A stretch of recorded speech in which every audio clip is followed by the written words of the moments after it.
The Father hidden in the fire.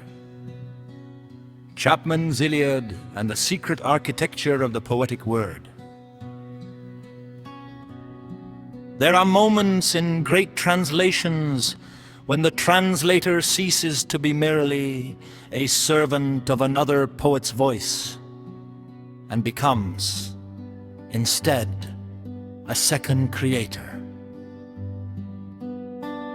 The original poem remains behind him like an ancient temple, but the translator builds within its stones new chambers of resonance. The language changes, the music changes, the landscape changes. Yet something of the original spirit survives, and something new is born. George Chapman's translation of Homer belongs to this rare territory. It is not a transparent window through which we look back toward Greece. It is a Renaissance artifact in its own right, a poem where Homer's gods and heroes move through the machinery of English verse, carrying with them not only the thunder of epic, but the symbolic imagination of the age that received them. Within this vast architecture of translation, certain moments invite the reader to look more closely at the physical body of the poem. The arrangement of letters, the placement of beginnings, the quiet conversations between form and meaning. The poem does not only speak through sound, it also speaks through shape. The letter becomes a small monument, a stone set into the wall of the larger temple. One such moment appears in Chapman's Iliad, Book 2, during the sacrificial meal before Nestor's council begins. The passage describes the ritual preparation and sharing of the feast, pricked on the sweetbreads, and with wood, leaveless, and kindled it.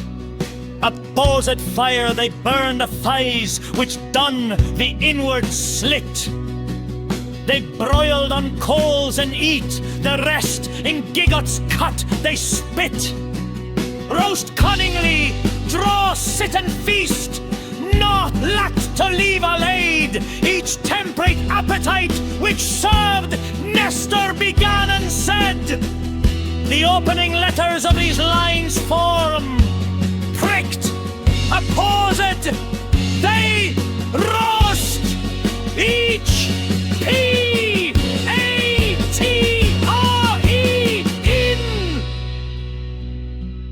A single word rises vertically from the horizontal movement of the poem. The word is striking because of where it appears. The lines describe a sacred communal act. The sacrifice has been completed, the animal has been prepared, the warriors have eaten, and the gathering has reached the moment when the elder voice of Greece will speak immediately after this passage. Nestor begins his council. The hidden word, whether consciously placed or discovered through attentive reading, creates a remarkable symbolic correspondence. PATRE, the Latin father root, appears at the threshold of Nestor's speech. Nestor is Homer's great elder. He is not merely old, he is the embodiment of ancestral memory. Among the warriors gathered before Troy, he represents the authority of experience, the voice that condensed the present generation to those who prayed before.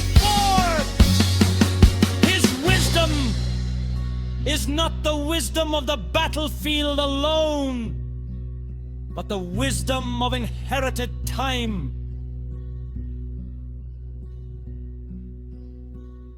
The poem, therefore, creates a moment in which the letter and the narrative seem to answer each other. The hidden vertical sequence speaks of the father precisely as the fatherly figure of the poem prepares to speak. The relationship between word and world is one of the oldest mysteries of poetry. The Greeks themselves understood that meanings carried power. To speak the name of a thing was to invoke its presence. The Added tradition begins with such concentrated words. Homer's Iliad opens with main in wrath, placing Achilles' anger at the foundation of the entire poem. The Odyssey opens with Andra, man, announcing the human wanderer whose identity will unfold across the seas. The first word of an epic is never accidental decoration. It is a seed from which the poem grows. Chapman inherited this reverence for the word. But he lived in a Renaissance world where letters themselves had acquired new symbolic importance. The page had become a field of discovery. Humanist readers searched not only for meaning in sentences, but for patterns beneath them. Acrostics, anagrams, numerical relationships, and hidden correspondences. The alphabet was not simply a tool for speech. It was a symbolic body.